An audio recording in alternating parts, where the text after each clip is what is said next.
was choked to death, then put into a suitcase, driven across the state line, and burned in Tennessee.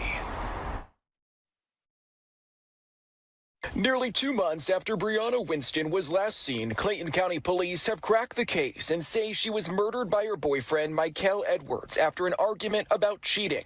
Investigators say Edwards married a woman while with Winston. Edwards did go to Brianna's apartment during the early morning hours of March 17th, and in an argument where she had confronted him after learning about his infidelity to her, he choked her. Detectives say Edwards then put her into a suitcase, drove her to Tennessee, where he and another man burned her body. Investigators say they were able to figure all this out with the help of that other man who assisted Edwards. He was offered an agreement in exchange for immunity. Together, the two men placed the suitcase inside of a burn barrel located behind the home. They doused it with accelerant, lit a fire, and they kept that fire burning from the early afternoon until nightfall. According to that unidentified man, the two then disposed of Winston's bones in 2 different areas. County police say during the investigation, Edwards was in jail on another charge unrelated to the murder, but was caught on a jail call asking his wife, Brianna Phillips Edwards, to burn a pair of shoes and gloves. She faces several charges, including party to commission of murder. Investigators say Edwards' mom, Ebony Anderson, and his brother, Keelan Wright, are also charged for helping destroy evidence. It was not a crime that was committed in the heat of passion. There was malice. There was some intent there. It turned into a family affair. He definitely looped everyone in to this crime.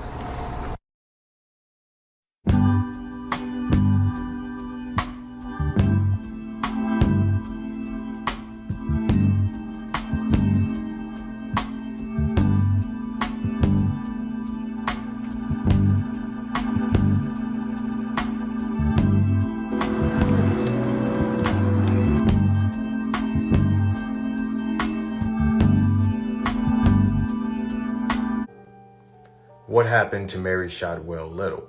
Well, that's a question that police have been trying to answer for years. Mary disappeared on October 14th of 1965, and the weeks before her disappearance, her friends say she was very concerned that she had been receiving flowers and phone calls from a secret admirer. According to her friends, she was scared to spend the night at home for fear that this person would stalk her, and it just sounds like a case of she had someone that she worked with or that she had knew that just didn't get the memo. So the identity of this so-called secret admirer was still a mystery to this day. The flowers were traced back to a local florist, but the identity of the person who purchased them still remains a mystery. Overall, we know that, according to Mary's friends, this person made Mary feel uncomfortable and unsafe, and she was scared to be at home by herself, and she was scared to even be in her car. Mary's husband, Roy Little, was out of town for work, but he was set to come in the next day. She decided to throw him a welcome home party on the particular day that she disappeared. She went shopping, went to work, got groceries, and had dinner with a colleague at the Lenox Shopping Center in the Buckhead area.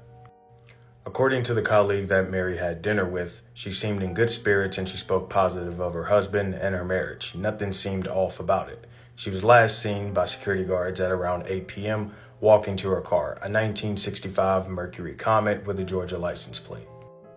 From everything that I've read, Mary Little was one of those workers who worked hard, very rarely missed work, so when she didn't show up the next day and didn't call, her colleagues became worried. They called the security team at the Lenox Shopping Center and asked could they locate Mary's car. They said they couldn't find it, so her boss drove down to the shopping center and he was able to locate her car without much trouble. Roy was notified that his wife was missing and he made his way back to town. On the exterior of the car, police noted that there was a coat of red dirt, which they believe meant that the vehicle had been driven down a dirt road and possibly placed back in the parking lot, which is why originally security guards couldn't find it. Inside the vehicle were some of Mary's belongings. Her bra and panties were folded and placed on the center console, although it appeared that they had been cut. There was a fingerprint police were never able to find a match for, and some blood smeared inside the vehicle, along with a pack of Kent cigarettes and a couple bottles of Coca-Cola. Because of the small amount of blood found inside of the vehicle, the equivalent of what someone would receive from a nosebleed, police don't believe that any of that blood, although it does belong to Mary, they don't believe that any of it is from a fatal wound. Police also noticed that the license plate on Mary's vehicle was stolen. Her Georgia license plate was replaced with the license plate from North Carolina, which of course was stolen, which is one of the reasons why security guards weren't able to locate it as well. When they were given the license plate, they just simply couldn't find the vehicle matching that plate number. The conclusive theory is that Mary was abducted, although some believe that the entire scene was staged and that Mary ran off to start a new life. Although this doesn't really make much sense because according to her friends, she was very happy in her marriage. On October 15th of 1965, in her hometown of Charlotte, North Carolina, Mary's credit card was used at a gas station twice. The gas station attendants recall seeing a woman matching Mary's description coming in. She looked frightened and she had a gash on her head, which would explain where the blood came from and where the license plate came from. Interestingly enough, after this information was made public, Roy received a call from a man requesting $20,000 in exchange for Mary. Roy, along with an FBI agent, met this man at the location he was given, but he never showed up, and Roy never received a phone call after this. The FBI believed that this was a hoax and it was just a man trying to cash in on a quick buck. To this day, Mary's case is active, but it still remains unsolved. First thing first, I'm going to say justice for Alexis Crawford. Now, today's story I bring you about two friends with promising futures whose stories took a turn for the worse. Meet Jordan Jones and Alexis Crawford. Once two seniors at Clark Atlanta University down here in Atlanta, Georgia. Now these two girls were looking forward to graduation, but unfortunately wasn't able to make it. Many of Alexis' friends described her as warming and welcoming. Also, a lot of her friends did not trust Jordan in a post made by one of their friends right here. But the two girls were still good friends. Alexis Crawford family even took Jordan Jones in as one of their own. Now here's where the story get deep. Now one night on October 27th, Alexis Crawford was passed out unconscious. And Jordan Jones' boyfriend, who used to frequent the apartment pretty often, he was found in the bathroom with Alexis Crawford with the door locked. Now here's Jordan Jones' boyfriend. His name is Baron Brantley. He is currently denied bond and serving time in Fulton County Jail as we speak. Now he may be a Dominican brother, not to be confused with us, but that's neither here nor there. Now after the assault, these two girls were reportedly not speaking to each other. Now 4 days later, Alexis Crawford actually filed a police report stating that she had been sodomized by her roommate's boyfriend. So now at this point, the boyfriend is on the run.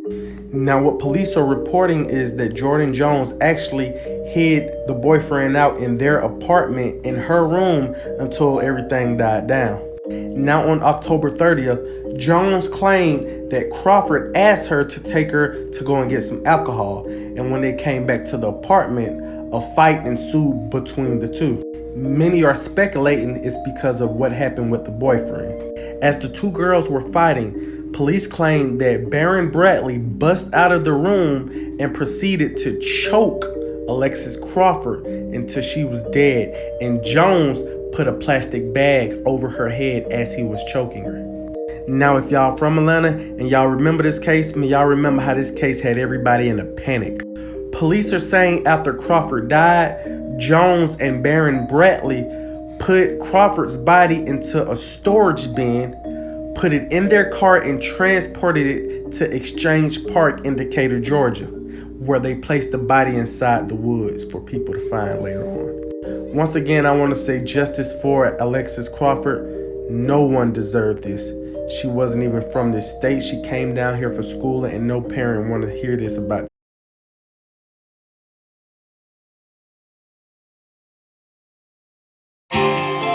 This is King Judah 23 of the Judah Life Podcast, and you watching the Empire Network.